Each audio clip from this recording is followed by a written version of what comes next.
After having waited for 5 years, thousands of Selangor residents find that they were left with no option but to take court action against the Pakatan Rakyat state government. Single mothers who were promised a monthly allowance were forced to file a civil suit to claim what is rightfully theirs following Menteri Besar Tan Sri Abdul Khalid Ibrahim's refusal to fulfill the promise made in the Pakatan Rakyat's election manifesto in 2008. The manifesto clearly states that a monthly allowance will be given to single mothers. However, after Pakatan Rakyat took over the state government, its leaders quickly forgot the pledge. Sebagai pengungsi ibu tunggal di Selangor, saya berhak untuk memperjuangkan manifesto. Bermakna bila manifesto tu adalah janji. Jadi bila janji tu harus ditepati, kan? Jadi bukannya kita nak meminta-minta, bukannya kita nak minta simpati ataupun kita dipergunakan oleh mana badan politik, tetapi itu adalah kita punya hak untuk kita menuntut. Meanwhile, thousands of water consumers in Selangor filed another suit against the state government, this time to seek compensation of nearly 500,000 ringgit. Most of them hail from the low-income category and were excluded from the free water scheme, under which domestic consumers do not have to pay for the first 20 cubic meters of water they use every month. Also resorting to the courts are 1,001 senior citizens who were promised a monthly stipend by the state PKR leadership in the last election. The contribution amounting to 2,500 ringgit per person and totaling more than 2.5 million ringgit proved to be another example of the opposition's empty promises. Saya melihat yang dibentangkan minggu lepas bukan manifesto tapi manifest tipu. Ya.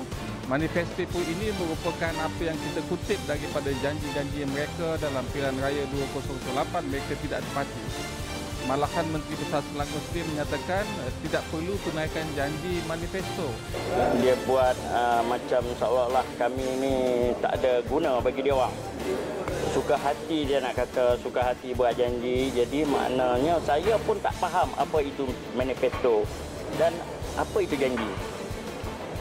Tolong jelaskan manifesto tu apa? Bila kita tanya itu bukan janji, itu manifesto. Apa cakap ni? Nak berbodohkan semua orang tua kan? Cuma mak bapak dia orang tu, kalau kita bodoh kan macam mana? That was a portion of the promises Pakatan Rakyat did not fulfill in Selangor. The story is the same in Penang, Kedah and Kelantan. In Penang, the DAP state government, led by Lim Guan Eng, hastily approved the implementation of a 6.3 billion ringgit project comprising an undersea tunnel and 3 highways. Despite promising the Rakyat of Penang a clean and transparent administration, Guan Eng awarded the project to a consortium with a paid-up capital of only 2 ringgit. Konsortium Zenit BUCG Senyang Berhad telah ditubuhkan pada 5 bulan 7 tahun 2012, yang ini pada tahun lepas, tak sampai setahun lagi. Dan konsortium ini hanya mempunyai modal berbayar RM2, modal berbayar dan modal dibenarkan RM100,000. Jadi untuk satu projek yang bernilai 6.3 bilion. Jadi kita begitu heran bahawa syarikat yang ditawarkan projek ini hanya mempunyai modal berbayar RM2. Allegations of corruption and power abuse, which Guan Eng frequently hurled against others, have returned to hit him and the DAP.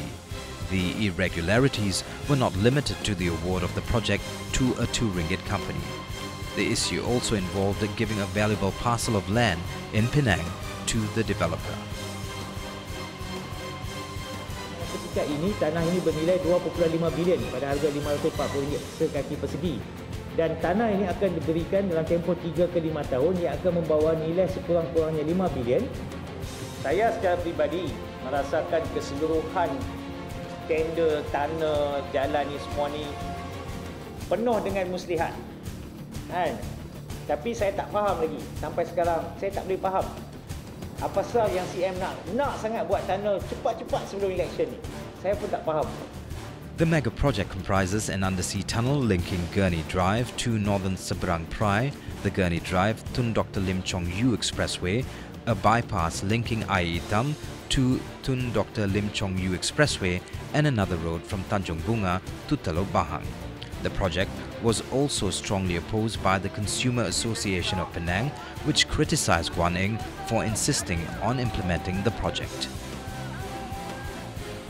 what studies has been carried out, the feasibility or the environmental impact or the other social impacts and suppose going in a massive building.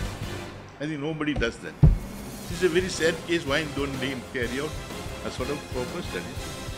In Kelantan, PAS has ruled the state for over 20 years, but the supply of clean water is still a major problem. And to date, the state government, under the leadership of Dato' Nik Aziz Nigmat, is still reluctant to take responsibility. After 20 years of ruling, this is what Nik Aziz had to say to the people of Kelantan last January. Bandar Kota Baru tak ada plan. Paip sana di mana? Satu kerja besar. Yang keduanya, paip Damur ni pecah. Yang ketiganya, baru nak kita buat paip baru. Ini kerja ni bukan kerja main-main. The question is, why did the Kelantan government fail to address issues raised by Nik Aziz himself despite being in power for so long? Sebenarnya, pada masa yang sama, kerajaan persekutuan telah pun menyediakan peruntukan, memberi peruntukan kepada kerajaan negeri sebanyak 600 juta dalam usaha menaik taraf bekalan air di negeri Kelantan kepada rakyat Kelantan. Tetapi apapun, tugas membekal air bersih kepada rakyat Kelantan ini tetap menjadi tanggungjawab kepada kerajaan negeri.